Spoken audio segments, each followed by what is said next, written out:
Bismillahirrahmanirrahim. Assalamualaikum warahmatullahi wabarakatuh. Perkenalkan, nama saya Arwin Syaiful dari kelas 11 MIPA 5. Kali ini saya akan membuat suatu video pembelajaran tentang katabolisme. Nah, langsung saja kita ke pembahasannya. Yang pertama-tama kita harus mengetahui tentang pengertian katabolisme. Nah, katabolisme atau biasa disebut dengan desimilasi merupakan rangkaian reaksi kimia yang berkaitan dengan proses pembongkaran, penguraian atau pemecah molekul atau senyawa kompleks menjadi molekul atau senyawa yang lebih sederhana dengan bantuan enzim.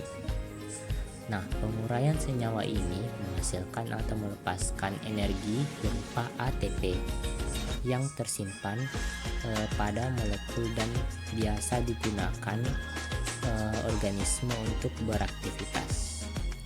Nah, katabolisme ini mempunyai dua fungsi, yaitu menyediakan bahan baku untuk sintetis molekul lain dan menyediakan energi kimia yang dibutuhkan untuk melakukan aktivitas sel,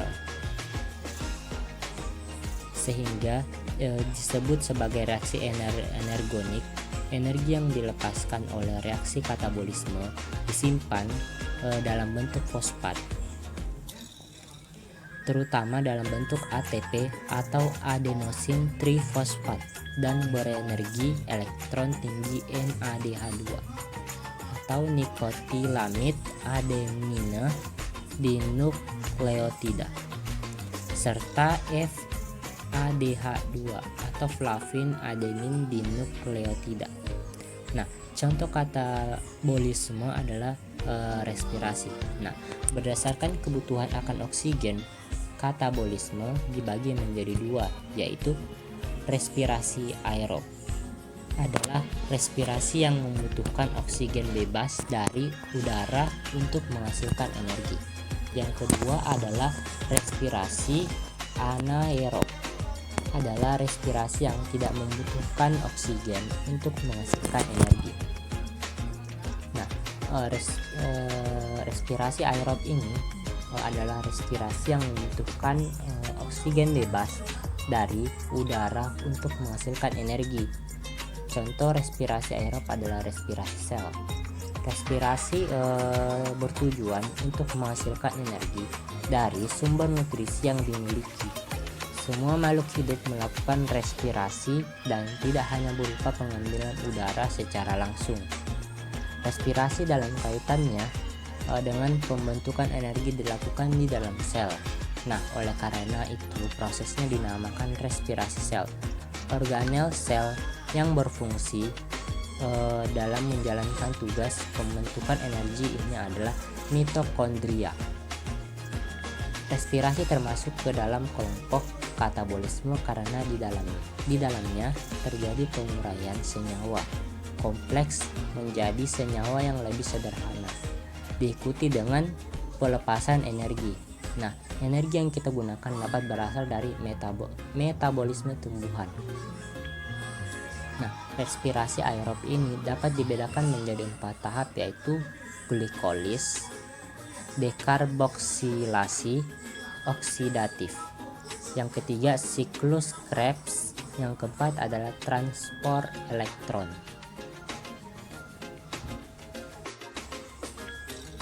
Nah, untuk memahami tahapan-tahapan tersebut, mari kita cermati uraian berikut ini.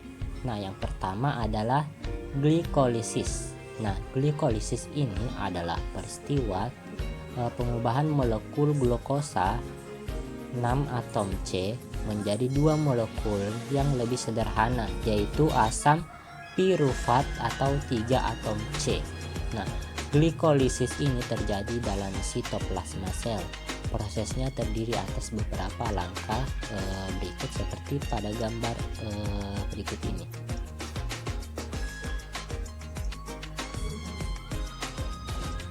Nah, peristiwa glikolisis ini menunjukkan perubahan dari glukosa, kemudian makin berkurang kekomplekan molekulnya dan berakhir sebagai molekul asam pirufat.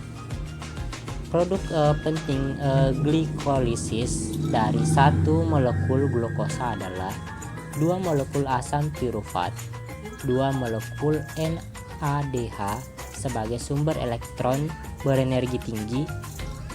Yang ketiga yaitu 2 molekul ATP. Nah, kita masuk yang kedua yaitu dekarboksilasi oksidatif. Nah, dekarboksilasi oksidatif asam pirufat berlangsung dalam matriks mitokondria dan merupakan reaksi kimia yang mengawali siklus Krebs. Setiap asam pirufat yang dihasilkan kemudian akan diubah menjadi asetil CoA atau koenzim A. Asam pirufat ini akan mengalami dekarboksilasi sehingga gugus karboksil akan hilang sebagai CO2 dan akan berdifusi keluar sel. 2 karbon yang tersisa kemudian akan mengalami oksidasi sehingga gugus hidrogen dikeluarkan dan ditangkap oleh akseptor elektron NAD+.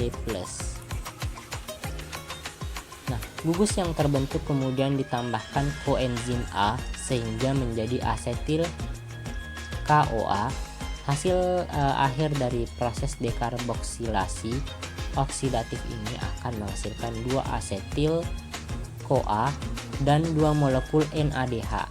Pembentukan asetil CoA memerlukan kehadiran vitamin B1.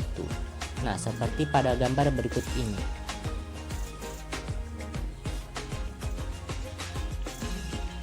Nah, yang ketiga adalah siklus Krebs. Siklus Krebs merupakan tahap ketiga respirasi aerob.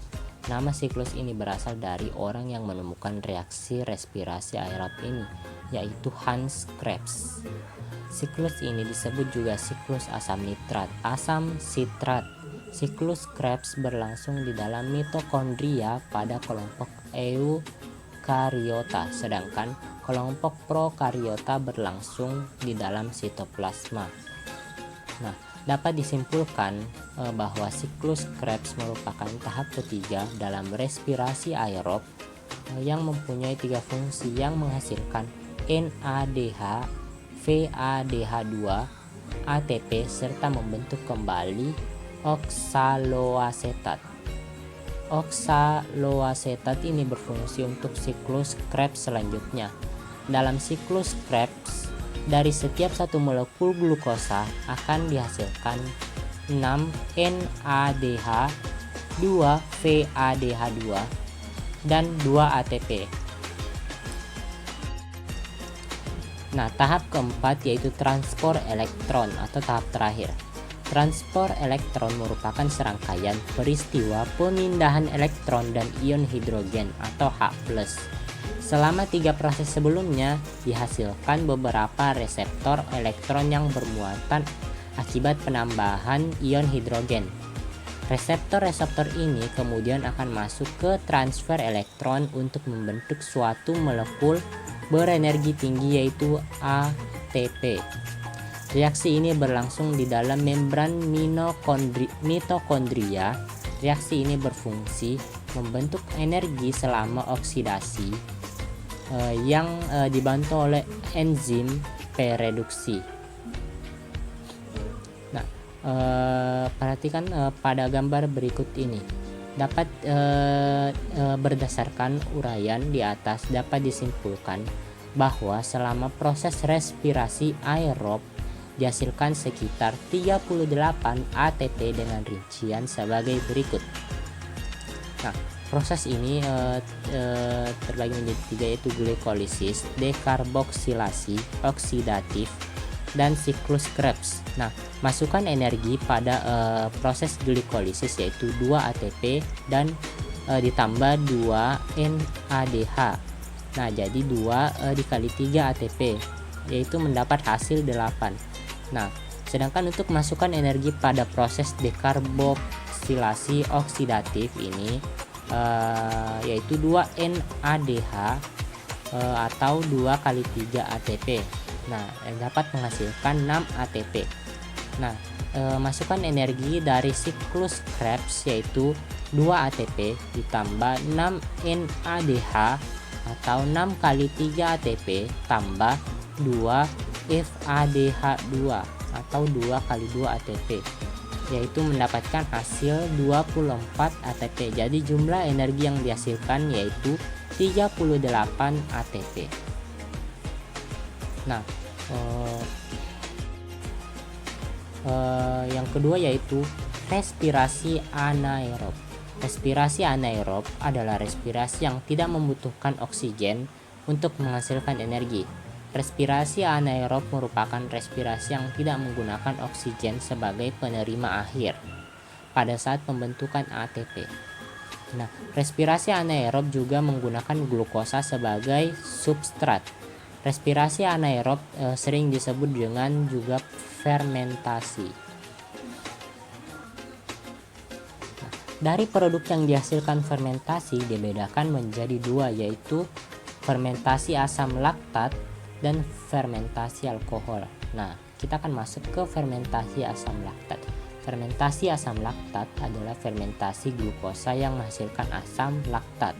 Fermentasi asam laktat dimulai dengan glikolisis yang menghasilkan asam pirufat, kemudian berlanjut dengan perubahan asam pirufat menjadi asam laktat.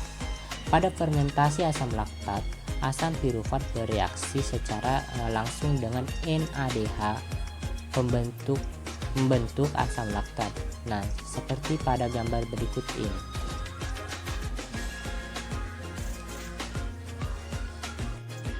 Yang kedua adalah fermentasi alkohol.